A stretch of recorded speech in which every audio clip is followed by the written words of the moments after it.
సమయం చాలా ఉంది కదా మనకి. అన్నదానం కంటే ఏ దానం గొప్పది? జ్ఞానదానం గొప్పది. అఘోరాస్ అని చెప్పనంటే మనమంతా వింటమే తప్ప ప్రాక్టికల్గా చూడటం కానీ వాళ్ళ మాటలు మనం వింటం కానీ ఇంతవరకు ఎప్పటికైనా జరిగినాయా? జరగలేదు. ఈరోజు మన ముందుకు ఎవరు వచ్చారు? శ్రీ శ్రీ శ్రీ రాజేష్నాథ్ జీ అఘోరా గారు వచ్చారు. ఎందుకంటే గంగా పుష్కరాల టైంలో 10 ఏళ్ల క్రితం అనుకుంటే బహుశా పత్రిజీతో పాటు వెళ్ళి అలహాబాద్లో 10 రోజుల పాటు మేము కూడా ఉన్నాం. అసలు నిజంగా అఘోరాస్ గంగా స్నానంకి వస్తున్నారంటే మొత్తం మిలిటరీ అంతా పక్కన ఆగిపోయేది. వీళ్ళ స్నానాలు అయిన తర్వాతే ఎవరినైనా సరే, కలెక్టర్ రాని ఎవరైనా రాని వాళ్ళంతా పక్కన నిలబడి ఉండాల్సిందే. అఘోరాస్ ఎక్కడి నుంచి వస్తారో తెలియదు. వేల మంది వస్తుంటారు. ఫస్ట్ గంగలో వాళ్ళ స్నానాలు అయిపోవాలి. వాళ్ళు తర్వాత బయటికి వెళ్ళేంత వరకు తెలుసు, తర్వాత ఎక్కడికి వెళ్తారు ఎవరికి తెలియదు.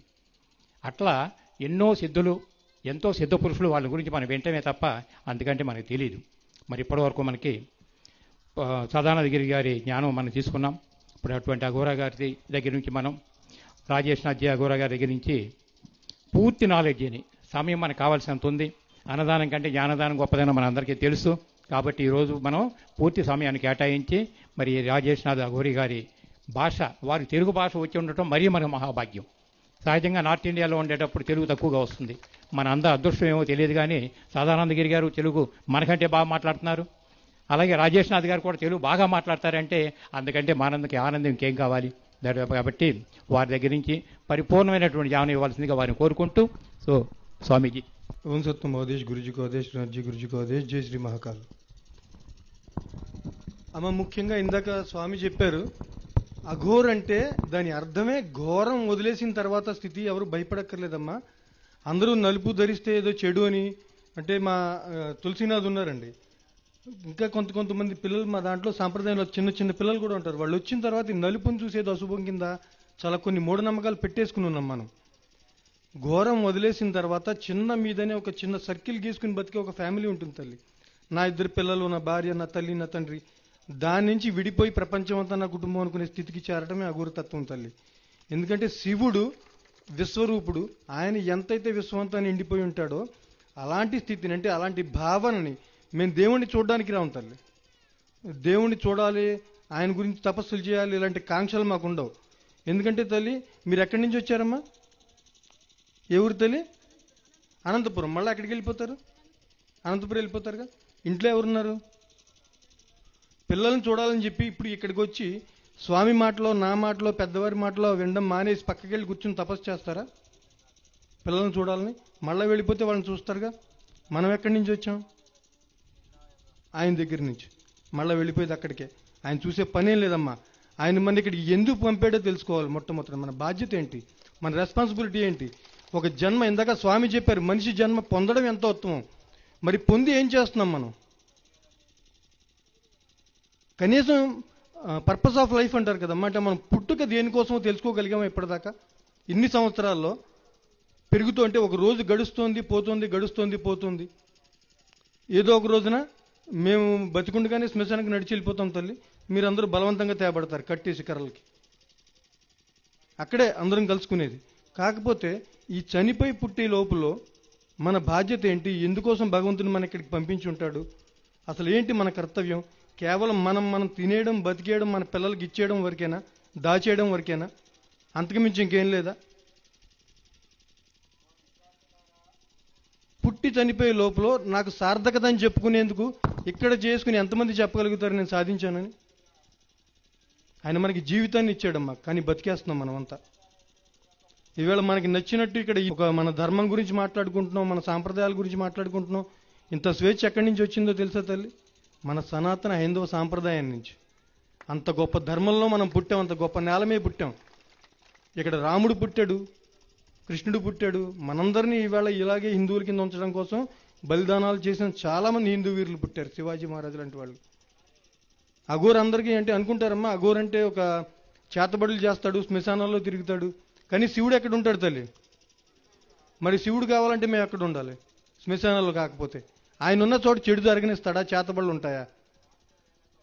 ఇల్లిటరేట్ అనుకుంటారు, అంటే చదువు జ్ఞానం లేని వ్యక్తులు అనుకుంటారమ్మా అఘోర్ అంటే ద హైజీనిక్ సైంటిస్ట్. పూర్తి వైజ్ఞానిక విశ్లేషణలతో కూడిన ప్రతిదీ అర్థవంతంగా చేసే వ్యక్తి అఘోరు. అంటే శివుడి యొక్క దక్షిణముఖ జ్ఞానం మాత్రమే అఘోర తత్వం. ఆయన పూర్తి నాలెడ్జ్ని నింపుకున్న వ్యక్తి, ఆయన పూర్తి జ్ఞానాన్ని నింపుకున్న వ్యక్తులు అఘోరులు. ఒంటి మీద చితాభస్మం వేసుకుని తిరుగుతాం తల్లి. మేము శ్మశానంలో ఉన్నప్పుడు సాధన అంతా చితాభస్మ ధారణ చేస్తాం. కారణం ఏంటంటే 48 రకాల ధాతువులు దాంట్లో ఉంటాయి. అంటే 48 ఎలిమెంట్స్ డిసెక్షన్ ల్యాబ్లో విడదీసి చూపించగలం మేము సైన్స్ ల్యాబొరేటరీలో. అవి ఎందుకు ధరిస్తాము అంటే వాతావరణం నుంచి మాకు ఉండే రక్షణ, ఎండ నుంచి కానీ వాన నుంచి కానీ చలి నుంచి కానీ మాకు శరీరానికి రక్షణ కావాలి. మేము ఉండేది -డిగ్రీస్లో. స్వామివారి హిమాలయాస్ మా ఏరియా అంతా తెలుసు. -డిగ్రీస్ అంటే మనిషి ఎన్ని కోట్లు వేసుకున్నా చలికి చచ్చిపోయే స్థితి ఉంటుంది అక్కడ.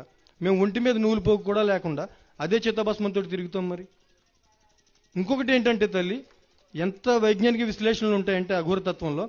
నేను ఇప్పుడు ఉపప్రముఖమ్మ అంటే ఇక్కడ మనకి పీఠాధిపతి ఉత్తరాధికారి అంటారు కదా, ఆ ఉత్తరాధికారి స్థితి నాది ఇప్పుడు పూర్తి అఘోరాకాడకి. ఒకవేళ నేను అఘోరాకాడకి ఉత్తరాధికారిని గర్వం ఏనాడైనా కలిగితే నా ఒంటి మీద నా చితాభస్మం చెప్తూ ఉంటుంది, ఇంతకు మించి ఎవరో గొప్ప కాదు ఇక్కడ, నువ్వు ఇంతే అని. తర్వాత వెంటనే అహం ఉంటుందా తల్లి అది చూసిన తర్వాత? అలాంటి స్థితి చెందుతాం తల్లి. ఇందాక చాలా మందికి డౌట్ ఏంటంటే అఘోరికి సమాజంతో పని ఏంటి? ఎక్కడో శ్మశానాల్లో ఉంటారు కదా, వాళ్ళకి సమాజంతో పని ఏంటి? ఈవేళ మీరు ఇంతమంది ఇన్ని శతాబ్దాల తర్వాత కూడా మీరు ఇదే హిందూ ధర్మాన్ని పాటిస్తూ మీకు నచ్చిన విధానాలని మీకు నచ్చిన సాధనని చేసుకోగలుగుతున్నారంటే కేవలం అఘోరులు నాగసాధువుల వల్ల మాత్రమే తల్లి. ఎందుకంటే 1567లో అహ్మద్ షా అబ్దాలీ అనే అతను మధుర మీద దండయాత్ర చేసి పూర్తి హిందూ రాజులందరినీ చంపేసినప్పుడు వచ్చి 2000 మంది నాగా సాధువులు అఘోరులు మాత్రమే 2 లక్షల మంది ముస్లిం సైనికులందరినీ చంపి పడేశారు. ఈవేళ మనకి హిందూ దేశం కింద మార్చారు. అదే వారణాసిలో ఇవాళ మీరు చూసే శివుడిని చూడలేకపోదురు. అదే నాగసాధువులు వచ్చి దెబ్బలాడకపోతే, అఘోరులు వచ్చి దెబ్బలాడకపోతే ఔరంగజేబు మీద. వాళ్ళు ప్రతిసారి ధర్మం గాడి తప్పినప్పుడల్లా, సమాజంలో ఉన్న హిందువులు హిందుత్వాన్ని వదిలేసినప్పుడల్లా బయటకు వస్తూనే ఉంటారు తల్లి. దాన్ని ఏంటంటే 147 గుళ్ళు బద్దలు కొట్టబడ్డాయి మన ఆంధ్రప్రదేశ్లో, రథాలు తగలబెట్టబడ్డాయి. మనకి మనం సాధన చేసుకుంటే సరిపోతుందా తల్లి? ఆ పగలగొట్టే గుళ్ళు రేపొద్దున మీ ఇళ్ళు అవుతాయి. అప్పుడు మిమ్మల్ని ఎవరు కాపాడతారు? మీ అందరూ నమ్మే దేవుణ్ణి బద్దలు కొడుతున్న కనీసం ఒక వ్యక్తికి కాలు కదలలేదు ఎంటైర్ ఆంధ్రప్రదేశ్లో. ఒక స్వామీజీ బయటికి రాలేకపోయారు, ఒకళ్ళు అడగలేకపోయారు.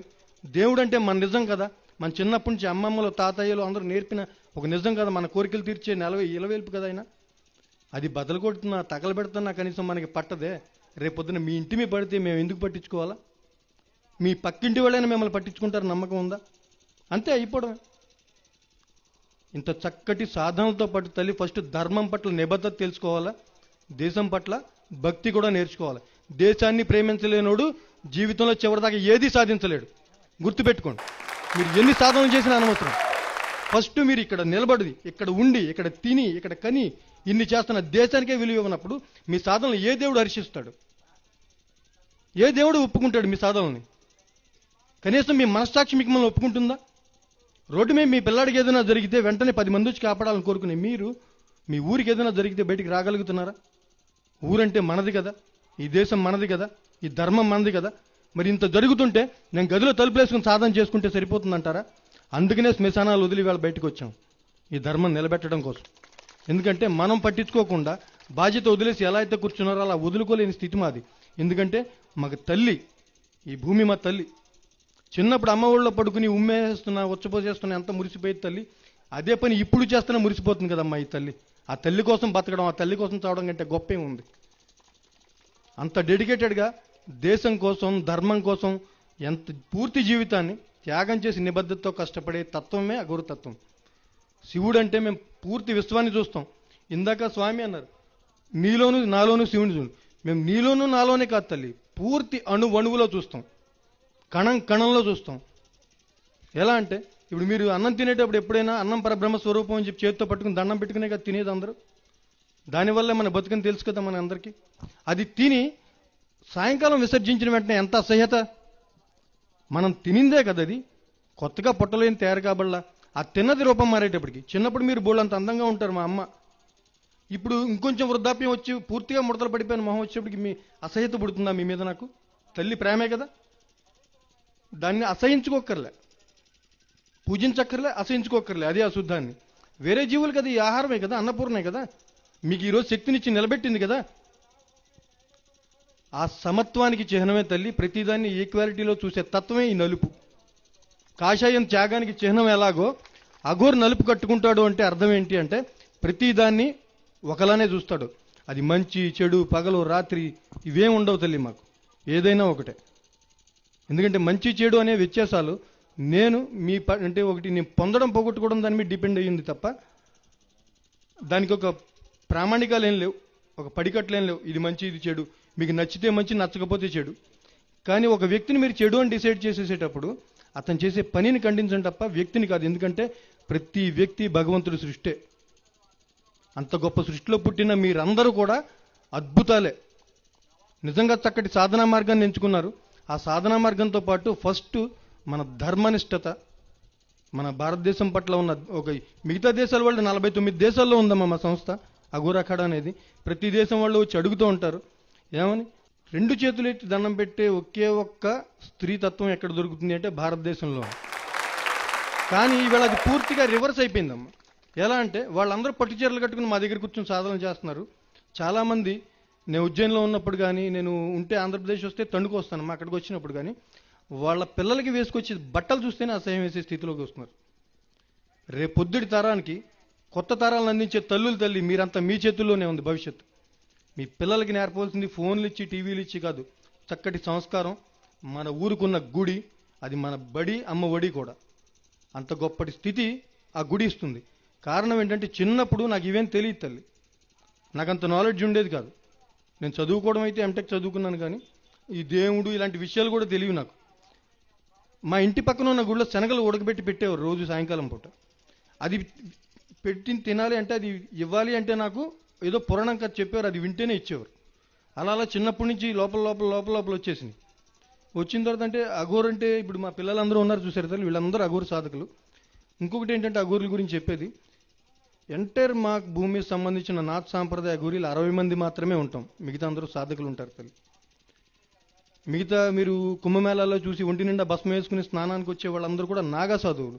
వాళ్ళు హిందూ ధర్మ పరిరక్షణ కోసం జగద్గురు ఆది శంకరాచార్య తయారు చేసిన సైన్యం.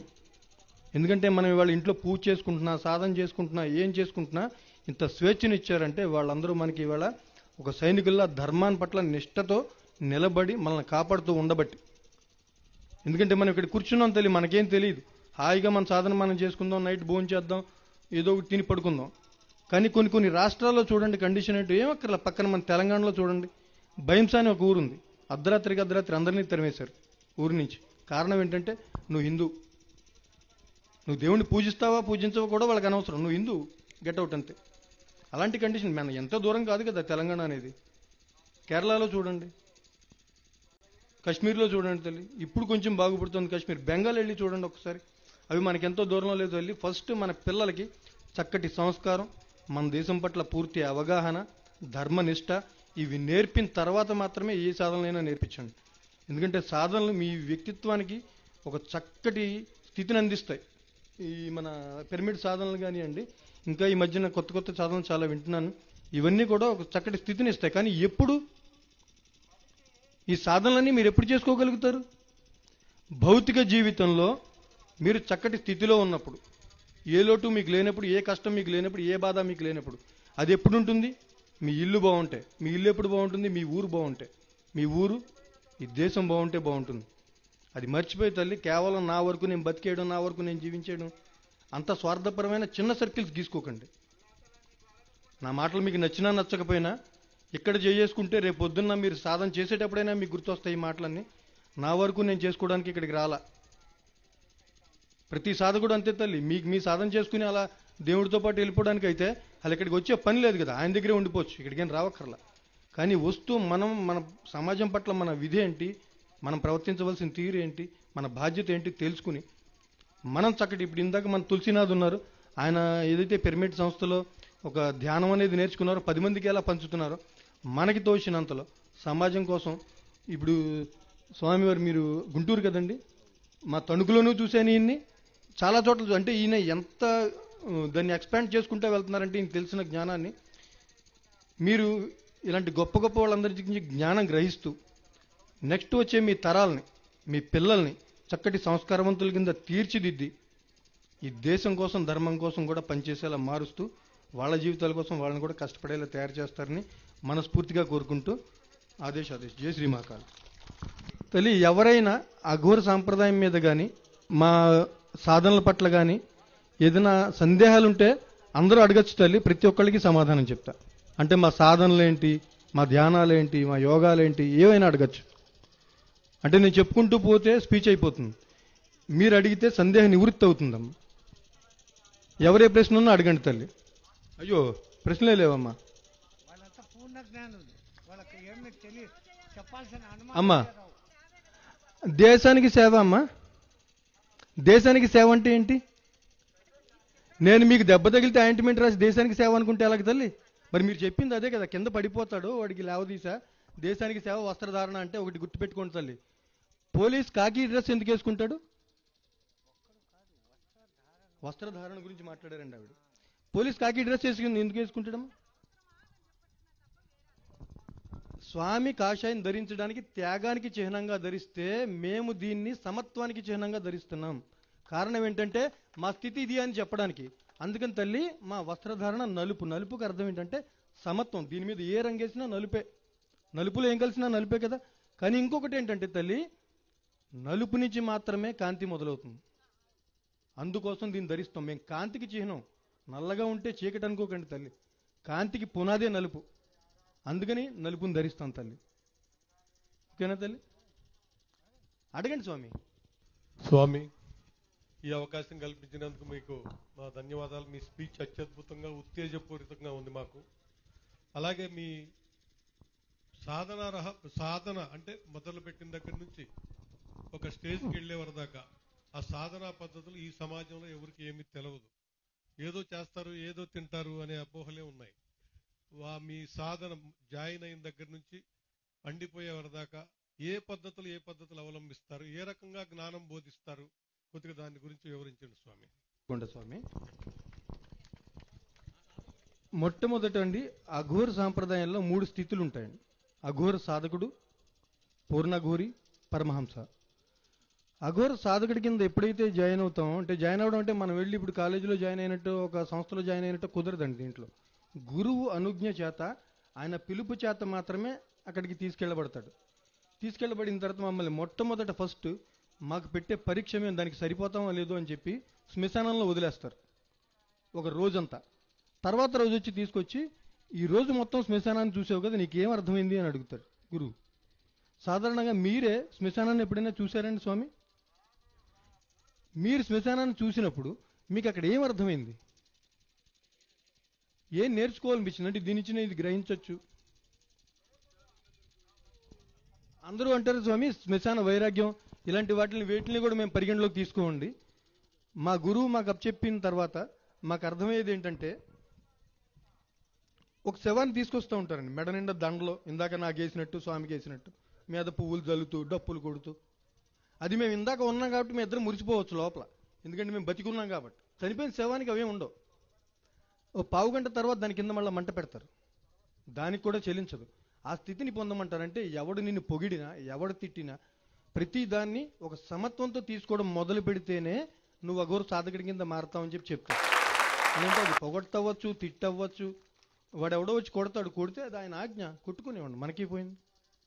దాన్ని కూడా పట్టించుకునే స్థితి ఉంది. ఎవడో వచ్చి పొగుడతాడు, పూలమాల వేస్తాడు, అది తీసి 10 నిమిషాల తర్వాత పక్కన పడేసేదే. పూలమాల వేసారు కదా అని చెప్పి శాశ్వతంగా మెళ్ళేసుకుని తిరగలేం కదమ్మా, పురుగులు పడతాయి. అలా దేన్ని ఉంచుకోండి, దాన్ని మొత్తం తీసి పక్కన పెట్టేస్తారు. ఫస్ట్ ఆ స్థితిలోకి వచ్చిన తర్వాత ఇతను సాధకుడు అవుతాడు అన్నప్పుడు 3 విధమైన స్థితులు మాకు సాధనా పద్ధతుల్లో ఉంటాయి. మొట్టమొదటిది శ్మశాన సాధన, రెండవది శివ సాధన, మూడవది శవ సాధన. అందరికీ ఉన్న అపోహ ఏంటంటే అఘోరీలు శవాలు తినేస్తారు. అఘోర్ శవాన్ని తినడండి. ఎప్పుడైనా ఆదివారం రోజు ఇలా మార్కెట్లోకి ఏదైనా పెద్ద ఊరిలోకి వెళ్తే మేక కోడి శవాలు వేలాడుతూ ఉంటాయి, జనాలు కొనుక్కుని తింటారు తప్ప శవాల్ని మేము తినం, మేము ముట్టుకోం. శవాలు తినేవాళ్ళు ఆదివారం మార్కెట్లో ఉంటారు, అఘోరు ఎప్పుడు శవాలు తినండి, అది అపోహ.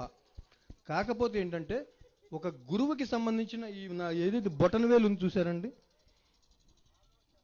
ఏదైతే ప్రముఖుంటారో ఆయన బొటనవేలుని మాత్రం ఒకే శిష్యుడికి అనుమతి ఉంటుంది ఎప్పుడు ఆయన మరణించిన తర్వాత. కారణం ఏంటంటే సెరెబ్రల్ ఏరియా అంటారు, కపాలానికి మస్తిష్కానికి అంటే మెదడుకి మన ఈ స్కల్కి మధ్యలో ఒక చిన్న గ్యాప్ ఉంటుంది, that is called cerebral area. ఆ ఏరియాలో కొంత ఫ్లూయిడ్ ఉంటుంది, అంటే ఒక విధమైన ద్రవం ఉంటుందండి.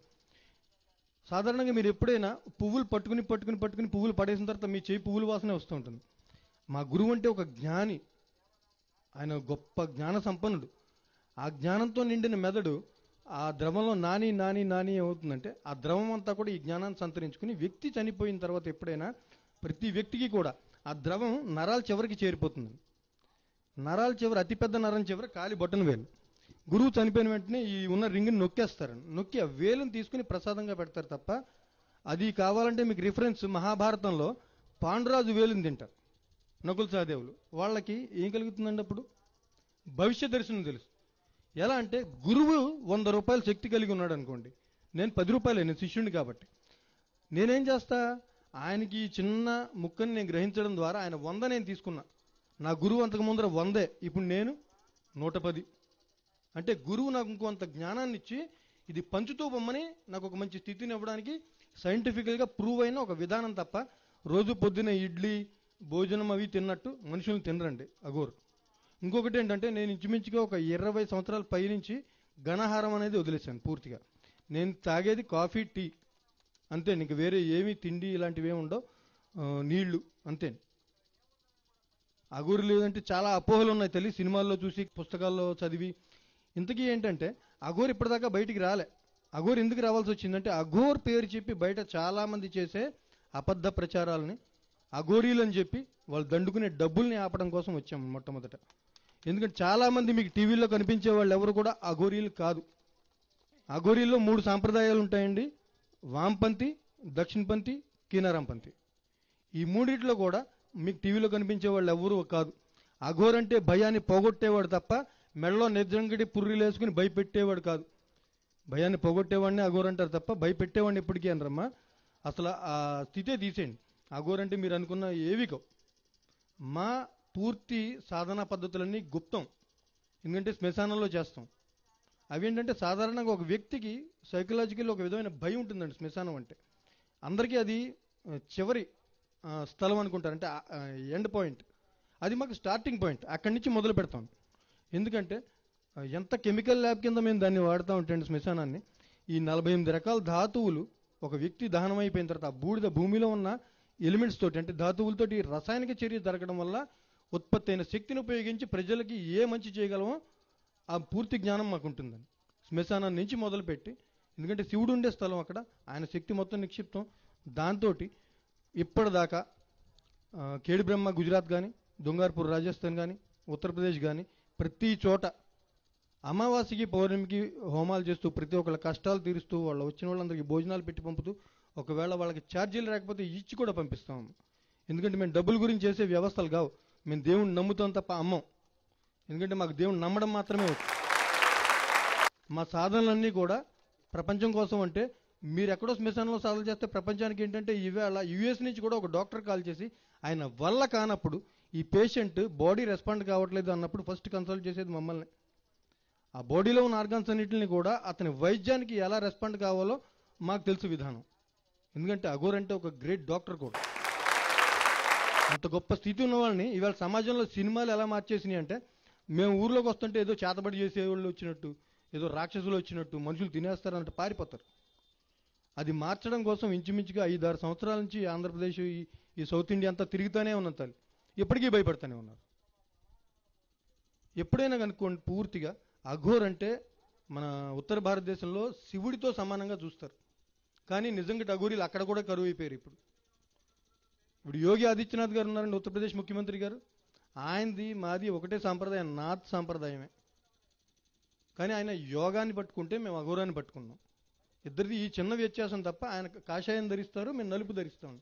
ఆయన దేశం కోసమే, మేము దేశం కోసమే. అఘోరీలకి సాధువులకి దేశంతో పని ఏంటంటే, మేము సంపాదించుకుని ఎవరికి ఇవ్వాలి? మాకు పిల్లలు లేరు, మీకు మళ్ళీ ఆస్తులు పెంచుకోవడానికి లేదు. ఎందుకంటే జో థాలీమే ఆతాయో లేనా, ఏదైతే నా చేతిలోకి వస్తుందో అది మాత్రమే స్వీకరిస్తాను ఈ పూటకి. రెండో పూట గురించి అలా ఆలోచనే లేదు. మేము దేశం కోసం పనిచేస్తే నిస్వార్థంగా ఉంటుంది. లేదా చిన్న స్వార్థం, మాకు ఆశ్రమాలు ఉండవు తల్లి. ఎక్కడ శ్మశానం ఉంటే అదే మా గుడి, అదే మా ఆశ్రమం, అదే ఇల్లు అన్నీ. కారణం ఏంటంటే, ఈవేళ తప్పు అనుకోకండి, మా తులసినాథలాగా ఒక పిరమిడ్ లాగా నేను కూడా ఏదైనా ఒకటి మొదలు పెట్టాను అనుకోండి, దాన్ని ఇంకొంచెం పెంచాలనిపిస్తుంది. అది పెరగాలంటే డబ్బులు కావాలనిపిస్తుంది. ఎవరన్నా కష్టంతో వచ్చిన వాళ్ళని కస్టమర్ కింద మార్చుకోవాలనిపిస్తుంది. ఆ కస్టమర్ దగ్గర నుంచి ఇంకా ఇంకా డబ్బులు తెచ్చుకోవాలనిపిస్తుంది. అలా పెరగడం, అన్నీ పెరగడం పెరగడం పెరగడం పోతూనే ఉంటాయి. అప్పుడు మేం చేసుకున్న సాధన అంతా తరగడం పోతూనే ఉంటుంది. అందుకని వాటిలన్నిటికీ దూరంగా శ్మశానమే మా ఇల్లుగా మా సాధనలన్నీ జనాల గురించి మాత్రమే ఖర్చు పెడుతూ బతుకుతాం స్వామి. అవి మా సాధన. ప్రజల గురించి, దేశం గురించి మా సాధన. ఇంకా ఎవరైనా అడగచ్చమ్మా. స్వామి క్లియర్ గా అఘోరా అంటే పూర్తి శాకాహారి. శాకాహారి అని కాదండి. మా సాంప్రదాయానికి ఉన్న గొప్పతనం ఏంటంటే మీకు నచ్చిన విధానాన్ని ఎంచుకోవచ్చు. దీంట్లో నేను భోజనం తినడం మానేసా అలా అని చెప్పి అఘోరీలందరూ తినడం మానేస్తే చచ్చిపోతారు కదండి. వాళ్ళ దేహానికి కావాల్సిన ఆహారం వాళ్ళకి కావాలి కదా. కాకపోతే దీంట్లో ఉన్న మీకు యోగ సాంప్రదాయం అంటే యోగ శాస్త్రంలో పతంజలి చెప్పిన దాంట్లోనే పొద్దున్నే లేచి సూర్యరశ్మి నుంచి విటమిన్ డి ఎలా గ్రహిస్తారో ప్రకృతి అంటే నథింగ్ బట్ పార్వతి, ఆవిడ అమ్మ తల్లి, ఆవిడతో మమేకం అయిపోవడం వల్ల మన శరీరానికి కావాల్సిన కార్బోహైడ్రేట్స్, మినరల్స్, ప్రోటీన్స్ అన్ని కూడా మనం వితౌట్ ఈటింగ్ గ్రహించవచ్చు. అది నా విధానం అండి. ఒకళ్ళు ఉంటారు వాళ్ళకి శాకాహారం ఇష్టం, ఒకళ్ళు ఉంటారు వాళ్ళకి దీంట్లో ఒక రూల్ అని ఉండదండి.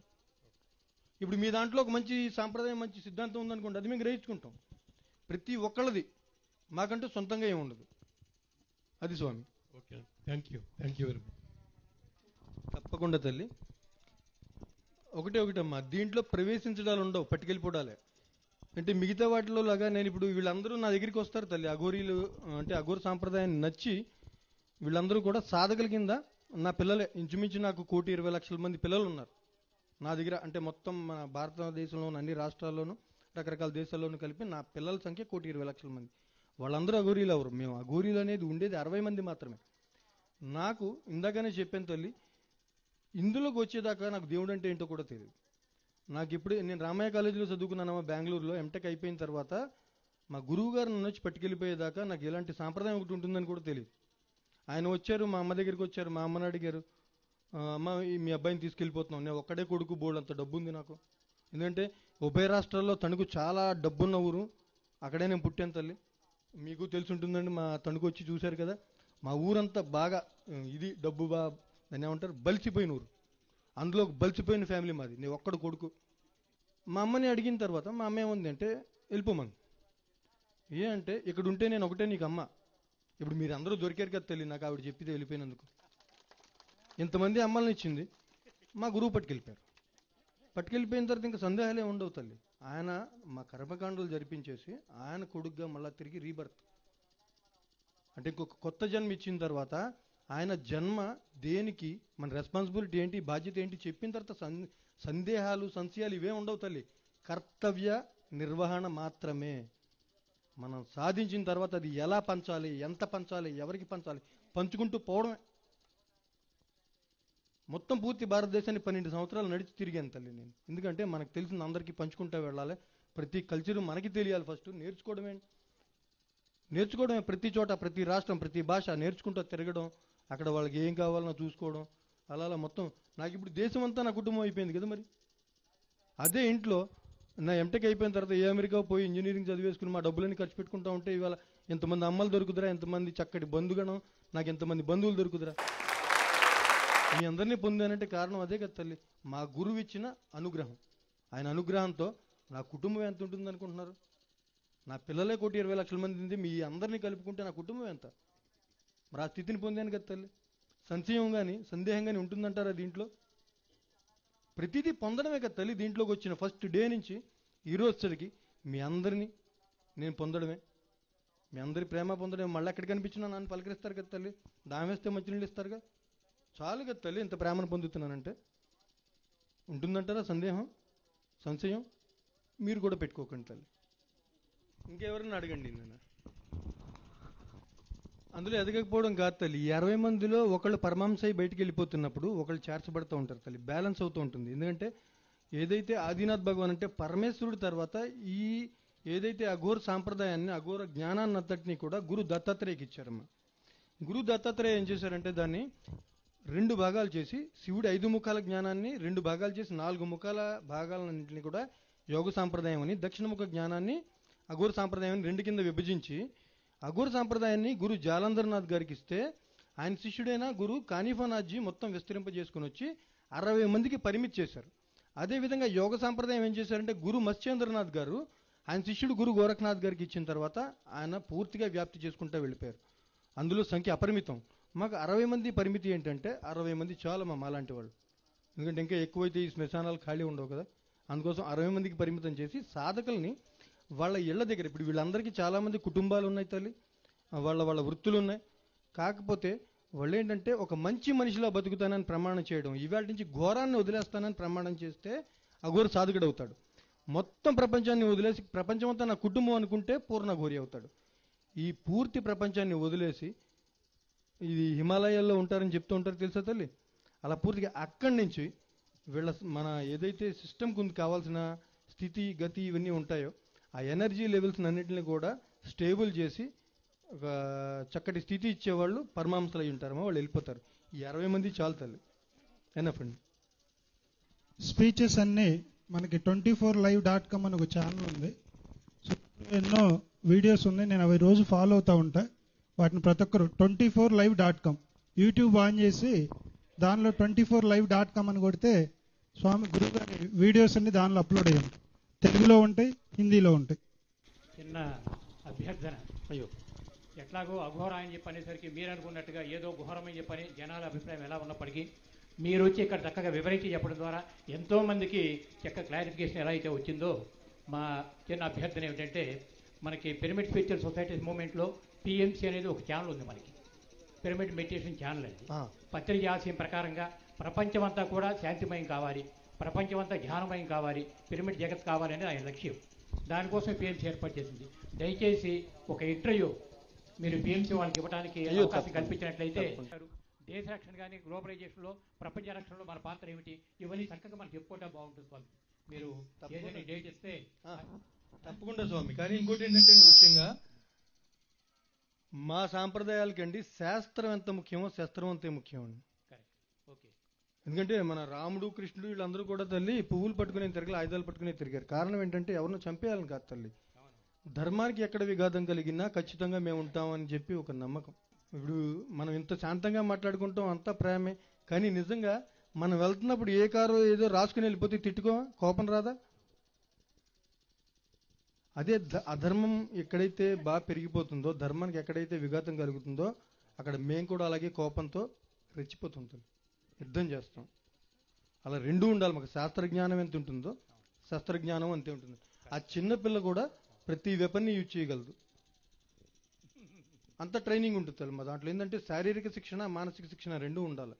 ఎందుకంటే మనం పనిచేసే దేశం కోసం తల్లి, ధర్మం కోసం. ఇవాళ మనం అందరూ చక్కగా కూర్చుని మాట్లాడుకుంటున్నాం అంటే ఇక్కడ ఎవరు ప్రతిభ అంటారు? ఈ ఊరిని చుట్టుపక్కల కాపలా కాసే పోలీసులే కదా. అదేవిధంగా ధర్మం ఇవాళ ఇంకా నిలబడిందంటే ఇలాంటి మహానుభావులు, నాగసాధువులు, మా గోరీలు అందరూ. అది తల్లి కరెక్ట్ అండి. ఎందుకంటే కురుక్షేత్ర మహాసంగ్రామంలో కౌరవ పాండవులు యుద్ధమే జరిగింది. అక్కడ ధర్మ సంస్థాపన కోసం జరిగింది కాబట్టి అది యుద్ధం. అది హింసగా కాకుండా కూడా హింస తర్వాత జరిగే శాంతి ఏమిటనే దానికోసమే బహుశా జరిగి ఉంటుంది. అదే శాంతి అండి, అదే శాంతి. ఆ ధర్మాన్ని మనం తీసేయడమే శాంతి. అది తీసేస్తే శాంతే కదా. రైట్ స్వామి, రైట్. మీ సాంప్రదాయం గురించి ఎంతో అద్భుతంగా వివరించారు అన్నీ కూడా. ఇక్కడ ఏంటంటే మీ సాధన అంతా కూడా శ్మశానంలో జరుగుతుంది, మా సాధన శ్మశానం నుంచే స్టార్ట్ అవుతుంది అన్న మాట చెప్పారు కదా. సో మీరు చేసే సాధన ఎలా చేస్తారు ఏంటి అన్నది ఎట్లా ఉండాలి, సరే దాని అవుట్కమ్ ఏదైతే ఉందో సాధన వలన ఏదైతే మీరు సాధిస్తారో అది ఈ బహిర్లోకానికి ఎలా వినియోగపడుతుంది? ఎందుకంటే ఈ లోకం యొక్క శాంతి ధర్మం కోసమే చేస్తున్నాం అంటున్నారు కదా, అది కొంచెం చెప్పండి, అది ఎలా ఉపయోగపడుతుంది? ఎందుకంటే మాకు తెలీదు. అమ్మ ఇందాక ఆన్సర్ చెప్పేశాను. కారణం ఏంటంటే తల్లి, ఫస్ట్ మాకు తెలుసుంది తంత్ర మంత్ర, మేము శ్మశానంలో చేసే తల్లి. మంత్రశాస్త్రం అంటే అందరూ ఏదో చింతకాయలు రాలుతాయి, చింత చెట్టుని తీసి ఇసిరేయచ్చు, చింతకాయలు రావడం కాదమ్మా. శబ్దానికి ఉన్న శక్తిని ఉపయోగించుకుని మనకు కావాల్సిన పనిని ఒక పాజిటివ్ వేలో మనం పూర్తి చేసుకోవడమే మంత్రశాస్త్రం అంటే. ఆ నుంచి బండిర వరకు ఉన్న అక్షరాలే కదమ్మా ప్రతి మంత్రం కూడా. అది ఏ భాషలో తీసుకోండి, ఆ నుంచి బండిర వరకు ఉన్న అక్షరాలే. ప్రతి అక్షరానికి ఉన్న శక్తి అంటూ అక్షర మాత్రకులకు ఉన్న శక్తిని తెలుసుకొని ఒక అక్షరం ఇంకొక అక్షరంతో కలపడం వల్ల విస్ఫోటం నుంచి ఏర్పడే శక్తి, జనించే శక్తి తెలిస్తే మీకు నేనేం చేయగలుగుతానో అర్థం అవుతుంది. ఇప్పుడు అందరూ అంటారు మేము హోమం చేస్తూ ఉంటాం. హోమం అంటే ఒక చిన్న 4 ఇటుకలు పెట్టి పొలాలు పెట్టి మంట వేసి ఏదో భోగి మంటలాగా చలి మంటలాగా మీ అంటే సాధారణంగా దేవుణ్ణి నమ్మని వాళ్ళ దృష్టి అది మూఢనమ్మకం అనుకుంటారు. కానీ ఒక హోమం వల్ల ఊరు ఎంత బాగుపడుతుందో తెలుసా తల్లి మీకు? అదే అడుగుతున్నానండి, ఇక్కడ విమర్శన కాదు, అక్కడ ఏం జరుగుతుంది, ఎలా అదే ఉపయోగం. చెప్తున్నా. ఫస్ట్ మీరు బేసిక్గా ఫస్ట్ ఏంటంటే మనం మన ఉనికిని, మన సాంప్రదాయాల్ని, మన ఆచార వ్యవహారాలని వదిలేసి కోల్పోయి చాలా దూరంగా జరిగిపోయాం కాబట్టి తల్లి ప్రతిదీ తెలుసుకోవాల్సి వస్తుంది. ఇప్పుడు అదే హోమం ఇక్కడ జరుగుతుంది అనుకోండి తల్లి, ఊరందరికీ కలిపి చేస్తారు, ఊరి పెద్ద అనుకోండి. ఫస్ట్ ఇటుకలు కావాలంటే ఇటుకలు బట్టికి తెచ్చుకోవాలి మనం. అంటే ఇటుకలు బట్టి యజమానికి డబ్బులు వెళ్తాయి, కుటుంబం అన్నం తింటుంది. మట్టి పాత్రలు కావాలి, కుమ్మరికి డబ్బులు వెళ్తాయి. చురుకు శ్రావాలు కావాలి, వడ్రంగికి డబ్బులు వెళ్తాయి. ఆవు నెయ్యి కావాలి, గొల్లలకి డబ్బులు వెళ్తాయి. దాంట్లో దినుసులు కావాలి, రైతులకి డబ్బులు వెళ్తాయి. చెక్కలు కావాలి, కట్లు కొట్టే పని వాళ్ళకి డబ్బులు వెళ్తాయి. ఊర్లో ఉన్న ప్రతి వర్గానికి దీని నుంచి ప్రత్యక్షంగా సంపాదన అందుతున్నప్పుడు, వాళ్ళందరూ చక్కగా భోజనం చేయగలుగుతున్నప్పుడు ఊరు సుభిక్షమే కదా. దాంతో పాటుగా ఒక సిగరెట్ పెట్టి మీద రాసుంటే చూడమ్మా, తాగితే చస్తావు క్యాన్సర్ అని. అంటే పొగకు ఒక శక్తి ఉంది. ఆ పొగకున్న శక్తి ఏంటంటే, ఇప్పుడు సపోజ్ మీరు హోమంలో తెల్లవాళ్ళు కానీ వేశారనుకోండి తల్లి, ఇక్కడ చిన్న హోమగుండంలో మీరు వేస్తే 2 కిలోమీటర్ల సరౌండింగ్లో మహిళలకు సంబంధించిన గర్భాశయ సమస్యలన్నీ ఎగిరిపోతాయి దెబ్బకి. యూట్రస్ ప్రాబ్లమ్స్ అన్ని క్లియర్ అయిపోతాయి. అదేవిధంగా మైగ్రేన్స్ క్లియర్ అయిపోతాయి. ఎప్పుడైతే దగ్గర కూర్చుని హోమం చేసే వ్యక్తి ఉంటాడో, అతని బ్రెయిన్లో ఉన్న ఆర్గన్స్ అన్ని స్టేబుల్ అయ్యి, అంటే చక్కటి స్థితికి చేరుకుని, అతనిలో ఉన్న నెగిటివిటీ, అంటే ఇప్పుడు నేను ఈ పని చేయలేనేమో, ఈ భయాలు, ఆందోళనలు, ఈ టెన్షన్లు అన్నీ పోగొట్టుకుని ఒక పాజిటివ్ ఆలోచన, చక్కటి స్థితితో ఆలోచిస్తాడు. ఎప్పుడైతే వ్యక్తి చక్కటి స్థితితో ఆలోచించాడో అతను చేసే పని చక్కగా ఉంటుంది తల్లి, రిజల్ట్ చక్కగా ఉంటుంది. అందుకని హోమం జరిగిన వెంటనే పని నాకు జరిగిందని ఎందుకు అంటున్నారు అంటే, అతని మానసిక స్థితి ఓ చక్కటి కండిషన్కి చేరుకోవడం, తద్వారా అతని ప్రతి పని సఫలం అవ్వడం, అంత మంచి దీంట్లో ఉంది. ఊరంతా బాగుంది. మంత్రశాస్త్రం అంటే శబ్దానికి ఏదైతే సంబంధించిన శక్తి ఉందో, హై ఫ్రీక్వెన్సీ డెసిబుల్స్ మీ చెవి దగ్గర వినిపించినాయి అనుకోండి, కర్ణబేరు పగిలిపోతుందా? ఆ శబ్దానికి ఉన్న శక్తిని ఉపయోగించుకుని మనం ఒక మంచి పని, అంటే ఇప్పుడు ఒక ఏదో హెల్త్ బాగాలేదు, చిన్న చిన్న ఇష్యూస్ ఉన్నాయి, అవన్నీ ఈ మంత్రశాస్త్రంతో క్లియర్ చేస్తారు తల్లి. అదేంటంటే మన దేవాలయంలో మీరు ఎప్పుడైనా చూస్తారు కదా, గర్భగుడిలో లోపల నిలబడి అర్చక స్వామి మంత్రాలు చదువుతూ ఉంటారు. కారణం ఏంటంటే, పిరమిడ్ లాంటి నిర్మాణ వ్యవస్థే దేవాలయం కూడా. ఒక డోమ్ ఉంటుంది, పైన ఒక మెటల్ ఆబ్జెక్ట్ ఉంటుందమ్మా, ఒక కలశం అంటాం కదా, గోపురం. ఆ కలశం గ్రహించిన శక్తి అంతా కూడా ఈ విగ్రహం క్యాచ్ చేసిన తర్వాత అది భూమిలోకి పంపిస్తుంది. ఆ భూమిలో పంపించే శక్తి ఎక్కువ అయిపోతే కనుక ధ్వజస్తంభం లాక్కుని ఆ ప్రాకారం అంతా కూడా పరిచినప్పుడు, మన ఉత్తికాలతో నడుస్తున్నప్పుడు మనలో ఉన్న నెగిటివిటీ అంతా కూడా తగ్గిపోతుంది, పాజిటివిటీ మాత్రమే ఉంటుంది. అందుకనే మనకి ఏ కోరికన్నా లేకపోయినా గుడికి వెళ్ళిన వెంటనే మనశ్శాంతి అనిపించేదానికి కారణం ఫస్ట్ మనలో పూర్తి స్తబ్దత ఏర్పడుతుంది ఆలోచన. ఎప్పుడైతే అర్చక స్వామి ఒక మంత్రోచ్చాటన, అంటే ఒక శబ్ద తరంగాల్ని ఆ విగ్రహం మీదకి పంపిస్తాడు, ఆ విగ్రహాన్ని తిరిగి రిఫ్లెక్ట్ అయ్యి మన మీద పడినప్పుడు మనకి సంబంధించిన చాలా లోపాలు తొలగిపోతాయి తల్లి. అంత గొప్ప శక్తి శ్మశానంలో కూడా ఉంటుంది. గుడి యొక్క శక్తి తెలుస్తుంది, వీటి ఫలితం తెలుస్తుంది, శ్మశానం గురించి క్లారిటీ లేదు. అందుకనే కదా తల్లి ఇందాక నేను చెప్పింది, 48 రకాల ధాతువులతో కూడిన చితాభస్మం ఎప్పుడైతే భూమిలో ఉన్న ధాతువులతో కలుస్తుందో, అక్కడ జరిగిన రసాయనిక చర్య నుంచి ఉద్భవించిన శక్తిని ఉపయోగించుకుంటాం మేము. అర్థమైందో తల్లి? అంటే అది అత్యంత పెద్ద కెమిస్ట్రీ ల్యాబ్. మన ఒంటిని తగలబెడితే దీంట్లో మన మెర్క్యూరీతో సహా కలిపి 48 ధాతువులు దొరుకుతాయి. డిసెక్షన్ ల్యాబ్లో విడదీసి చూస్తే ఈ 48 భూమిలో ఉన్న ధాతువులతో కనుక ఎప్పుడైతే కెమికల్ రియాక్షన్ జరిగిందో ఒక అద్భుతమైన శక్తి జనిస్తుంది. మీ అందరికీ తెలుసు శ్మశానం ఒకటే మీకు, కానీ మాకు కచ్చా శ్మశాన్, పక్కా శ్మశాన్, శ్మశాన్ 3 రకాలు ఉంటాయి. ఎలా అంటే ఇప్పుడు అందరూ డాక్టర్లే, కానీ కార్డియాలజిస్ట్ వేరు, పల్మనాలజిస్ట్ వేరు ఎలా ఉంటారు తల్లి? అదేవిధంగా శ్మశానాల్లో తేడాలు ఉంటాయి. అంటే దహనం చేయబడేది ఒకటి, చిన్నపిల్లల్ని పూడ్చేది ఒకటి, పెళ్లికైన వాళ్ళని పూడ్చేది ఒకటి, ఇలా రకరకాలు ఉంటాయన్నమాట. ఇది మహాశ్మశానాలను పిలువబడేవి 4 తల్లి. మన కామాఖ్య, తారాపీఠ్ పశ్చిమ బెంగాల్లో ఉంటుంది తల్లి, కామాఖ్య అసోంలో ఉంటుంది, రజరప్ప జార్ఖండ్లో ఉంటుంది తల్లి, మణికర్ణిక వారణాసిలో ఉంటుంది. మళ్ళా విక్రాంత్ భైరవ్ని మహాశ్మశానం అని పిలుస్తారు తల్లి, అది ఉజ్జయిన్లో ఉంటుంది. Okay right master. చిన్న బుక్ రూపేణ ఏమన్నా ఇవ్వగలరా? ఎవరు చదువుతారండి? అందరూ చదువుతున్నారండి, వాళ్ళ అవేర్నెస్ ఉంది. ఏది ఆయుర్వేదం రకరకాలు. ఎందుకంటే అల్లోపతి హాస్పిటల్స్కి వెళ్తే ఒక సామాన్య మానవుడు అడుక్కు తిని రోడ్ల మీద భయానికి చచ్చిపోయే పరిస్థితి ఉన్నదండి. మీరు చెప్పిన టిప్స్ ఇలాంటి ఏదన్నా చిన్న పీడిఎఫ్ రూపేణ. అయ్యో ఇది టిప్ అనుకండి, ఒక అద్భుతం హవన్ అనేది. ఆ అద్భుతాన్ని ఏదో టిప్ కింద, వంటింటి చిట్కా కింద దయచేసి తీసుకోకండి. కాదు, మీరు చెప్పింది మాకు అర్థమైంది. మీరు ఆ పీడిఎఫ్ రూపేణో బుక్స్ రూపేణో ఈ పబ్లిక్ లోకి తప్పకుండా చేసి పెడతారని మనస్ఫూర్తిగా కోరుకుంటున్నానండి. Thank you very much. Interview record అవుతుంది. ఓకే, మనకి సరే ఇప్పుడు ఇక చాలు, మనకు సమయం కూడా అయిపోయింది. ఇప్పటికే ఇంత చాలా సమయం ఇచ్చారు, చాలా సంతోషం మనకి.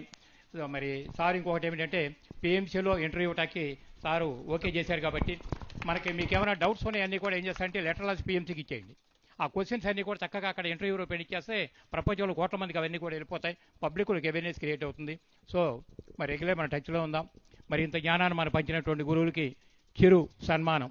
రాజేష్ నాథ్ గురువు గారి ప్రసంగాలు వినాలంటే 24live.com